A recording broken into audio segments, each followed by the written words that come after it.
بسم اللہ الرحمن الرحیم۔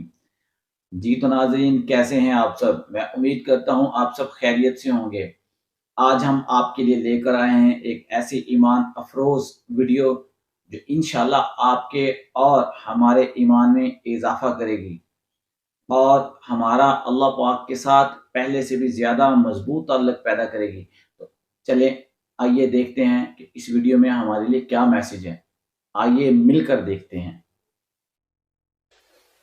قرآن بتاتا ہے نا فذالک الذی یدعو الیتیم، یہ وہ بدبخت شخص ہے جو یتیموں کو دھکے دیتا ہے۔ قرآن نے ایسے تو نہیں کہا، وہ عملاً یتیموں کو دھکے دیا کرتے تھے۔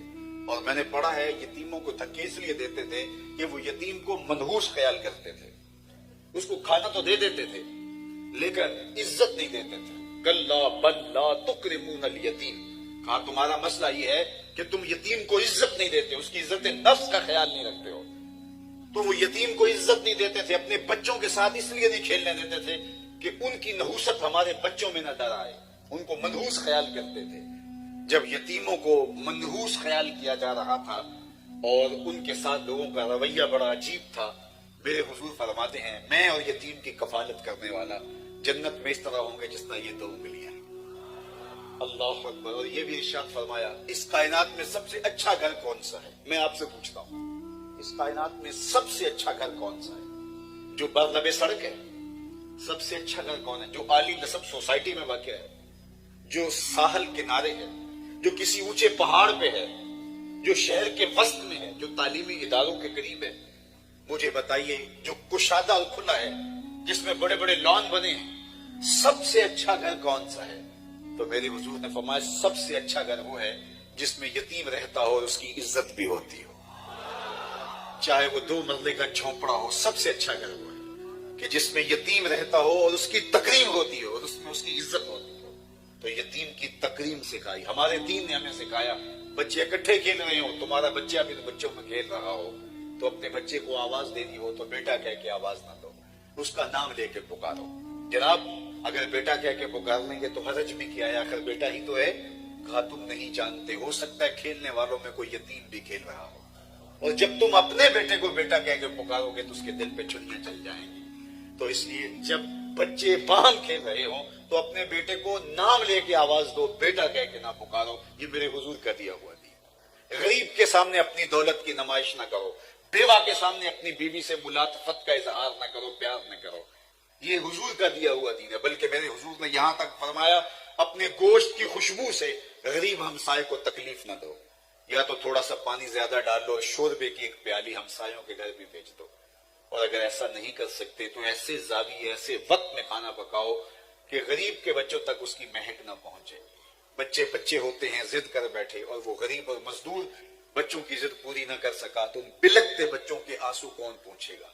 وہ کیا کسی نے کہا تھا دوپہر کو وہ سو جاتی ہے، دوپہر کو سلا دیتی ہے بچوں کو وہ اس ڈر سے گلی میں پھر کھلونے بیچنے والا نہ آ جائے۔ تو کہا کہ تم اپنے گوشت کی خوشبو کے ساتھ ہمسائے کو تکلیف نہ دو۔ یہ میرے حضور کا دیا ہوا دین ہے، یہ میرے حضور کی سیرت بھی ہے، میرے حضور کا کردار بھی ہے، میرے حضور کا پیغام بھی ہے۔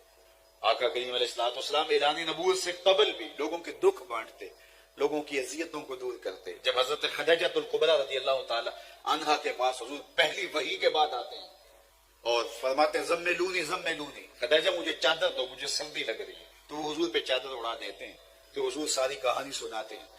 تو حضرت خدیجہ الکبریٰ جو حضور کے ساتھ بات کرتی ہیں، بخاری اٹھائیے، باقی کتب احادیث اٹھائیے، تاریخ کی کتابیں اٹھائیے، وہ کہتے ہیں کلا واللہ ما یخزیک اللہ ابدا، اللہ کی قسم آپ کا رب آپ کو کبھی بھی یوں تنہا نہیں چھوڑے گا، کبھی بھی بے آبرو نہیں ہونے دے گا۔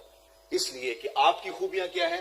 اللہ اکبر، سنیے ذرا، فرمایا کلا واللہ ما یخزیک اللہ ابدا انک لتصل الرحم، آپ تو صلہ رحمی کرتے ہیں، آپ تو صلہ رحمی کرتے ہیں۔ اللہ اکبر، آپ کا یہ وصف ہے کہ آپ لوگوں کے درد بانٹتے ہیں، لوگوں کے دکھ سمیٹتے ہیں۔ وَتَحْمِلُ الْكَلَّ، اور جس کا کوئی بوجھ اٹھانے والا نہیں حضور اس کا آپ بوجھ اٹھاتے ہیں۔ وَتَقْسِبُ الْمَعْدُومَ، اور جس کا کوئی کمانے والا نہیں ہے اس کی ضرورت کو آپ پورا کرتے ہیں۔ وَتَقْرِ الضَّيْفَ، اور جو مہمان ہیں ان کو کھانا کھلاتے ہیں۔ وَتَعِينُ عَلَى نَوَائِبِ الْحَقِّ، اور راہ حق میں جن کو تکلیفیں پہنچتی ہیں ان کی مدد کرتے ہیں. 5 وصف حضور کے حضرت خدیجۃ الکبریٰ رضی اللہ تعالیٰ عنہ نے بیان کیے. آپ صلہ رحمی کرتے، لوگوں کے دکھ بانٹتے ہیں. یہ حضور کا وصف اپنے اندر پیدا کرنے کی کوشش کرو. لوگوں کے لیے راحت کا سامان بن جاؤ، لوگوں کے لیے رحمت کا ذریعہ بن جاؤ، لوگوں کے لیے آسانیاں پیدا کرو، لوگوں کی ضرورتوں کو پورا کرنے کی کوشش کرو، لوگوں کی چھوٹی چھوٹی ضرورتیں پورا کرنے کا مزاج بنا لو. بعض لوگ یہ سوچتے ہیں کہ میرے پاس بہت بڑی دولت ہوئی تو میں یہ کروں گا، اور نہ وہ دولت آئے اور نہ وہ کر پائے.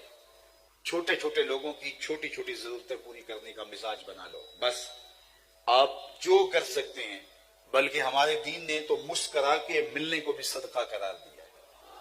آپ کسی کو مسکرا کے ملتے ہیں تو یہ بھی صدقہ ہے. یار آپ کسی کا دکھ بانٹ نہیں سکتے، کسی کا درد سن ہی لیں، کسی کا دکھ سن ہی لیں، اس کا تو بوجھ ہلکا ہو جائے گا. بس کوئی لوگ بیچارے کسی کے کندھے پہ سر رکھ کے رونا چاہتے ہیں، کوئی لوگ اپنا درد کسی کو سنانا چاہتے ہیں، کسی کے سامنے اپنے دکھڑے رکھنا چاہتے ہیں. ان کے دکھڑے سنو، اور تمہیں اس کا وہ سنانے سے قبل ساری کہانی معلوم بھی ہو جائے، لیکن پھر بھی تفصیل سے سنو تاکہ ان کو تسکین پہنچے، ان کو قرار پہنچے. مدینہ المنورہ میں ایک خاتون تھی جس کا توازن عقلی کچھ ٹھیک نہیں تھا، اور وہ لوگوں کے پاس جب کھڑی ہو جاتی تو پھر اتنی باتیں کرتی کہ لوگ اس سے جان چھڑاتے. ایک دن حضور بیٹھے تھے مسجد نبوی میں، تو وہ دروازے پر آ کے حضور کو اشارہ کر کے بلاتی ہے. حضور اس کی بات سننے کے لیے دروازے پہ چلے جاتے. اس نے کہا میں نے آپ سے کوئی باتیں کرنی ہیں. فرمایا کرو. کہا یہاں نہیں کرنی. کہاں کرنی؟ مسجد سے باہر کھلا میدان تھا. کہا آپ وہاں آ جائے، میں وہاں آپ سے کوئی باتیں کرنی. حضور وہاں چلے گئے. کڑکتی دھوپ، عرب کا موسم، اور وہ حضور کو اپنی باتیں سنانے لگی. اچھا، ایک عورت مردوں کی نسبت کلام طویل کرتی ہے، اور پھر اس کا توازن بھی ٹھیک نہیں تھا، تو اس نے جو باتیں شروع کر دی کہ گھنٹے لگ گئے. صحابہ کو بڑا غصہ آ رہا تھا اس عورت پہ، لیکن کہہ کچھ نہیں سکتے تھے کہ خود حضور تو دلچسپی سے سنائیں. خیر، جب وہ اپنی ساری باتیں سنانے کے بعد، سارے دکھڑے حضور سے شیئر کرنے کے بعد واپس جانے لگی، تو صحابہ نے عرض کی حضور اس عورت کا توازن کے لیے ٹھیک نہیں، پورا مدینہ جانتا ہے، لوگ اس کو دیکھ کے راستہ بدل لیتے. آپ کا وقت قیمتی، بدن نازک، اور کار نبوت کی اہم ذمہ داریاں آپ کے کندھوں پہ، تو آپ ایسی ویسی عورتوں کی بات کیوں سنتے ہیں؟ تو حضور نے فرمایا پورے مدینے میں اس بیچاری کی کوئی نہیں سنتا، میں بھی نہ سنوں. اور پھر فرمایا اس عورت کو بلا کے کہا کہ بڑھیا، جب دکھ زیادہ ہو جائیں جہاں مرضی کھڑا کر کے مجھے اپنے دکھڑے سنا لیا کرو، مجھے اپنی کہانی سنا لیا کرو. تو صاحبو، یہ مزاج پیدا کرو کہ لوگوں کے درد سنو، لوگوں کے دکھڑے سنو، لوگوں کی تکلیفیں سننے کا مزاج پیدا کرو. یہ حضور کا وصف ہے. اور آقا کریم علیہ الصلوۃ والسلام معاشرے کے ان پسے ہوئے طبقوں کو حضور نے سینے سے لگایا. تو حضرت خدیجۃ الکبریٰ رضی اللہ تعالیٰ عنہ نے 5 وصف حضور کے بیان فرمائے کہ انک لتصل الرحم، آپ صلہ رحمی کرتے ہیں. دوسرا وصف آپ کا یہ ہے وتحمل الکل، جس کا کوئی بوجھ اٹھانے والا نہیں ہے، آپ اس کا بوجھ اٹھاتے ہیں، اس کی ضرورت پوری کرتے ہیں. جس کا کوئی سہارا نہیں، آپ اس کا سہارا بن جاتے ہیں. اور تیسرا وصف آپ کا یہ بتایا وتکسب المعدوم، اور جس کا کوئی کمانے والا نہیں ہے، آپ اس کی ضروریات کو پورا کرتے ہیں اور اس کی ضروریات کو فراہم کرتے ہیں. اور چوتھا وصف یہ بیان فرمایا وتقری الضیف، اور مہمان نوازی کرتے ہیں، آنے والوں کو کھانا کھلاتے ہیں. حضرت سیدنا غوث اعظم الشیخ عبد القادر جیلانی علیہ رحمہ فرماتے ہیں بھوکوں کو کھانا کھلانا اور ننگوں کو لباس پہنانا آدھا فقر ہے، آدھی فقیری ان لوگوں کی ضرورتوں کو پورا کرنا ہے. اور آخری بات جو حضور علیہ السلام کے بارے میں انہوں نے کہی وَتُعِينُ عَلَى نَوَائِبِ الْحَقِّ، راہ حق میں جو تکلیفیں آتی ہیں، جو اذیتیں پہنچتی ہیں، جن لوگوں کو آپ ان کی ڈھارس بنتی ہیں، آپ ان کی پشت پہ کھڑے ہو جاتے ہیں. معاشرے کے وہ طبقے جن کا کوئی پرسان حال نہیں ہے اور معاشرہ ان کی کمزوری کی وجہ سے انہیں پیش دینا چاہتا ہے، ان کے پشت پناہ بن جاؤ. یہ میرے حضور علیہ السلام کی رضا جوئی کا سبب اور ذریعہ ہے.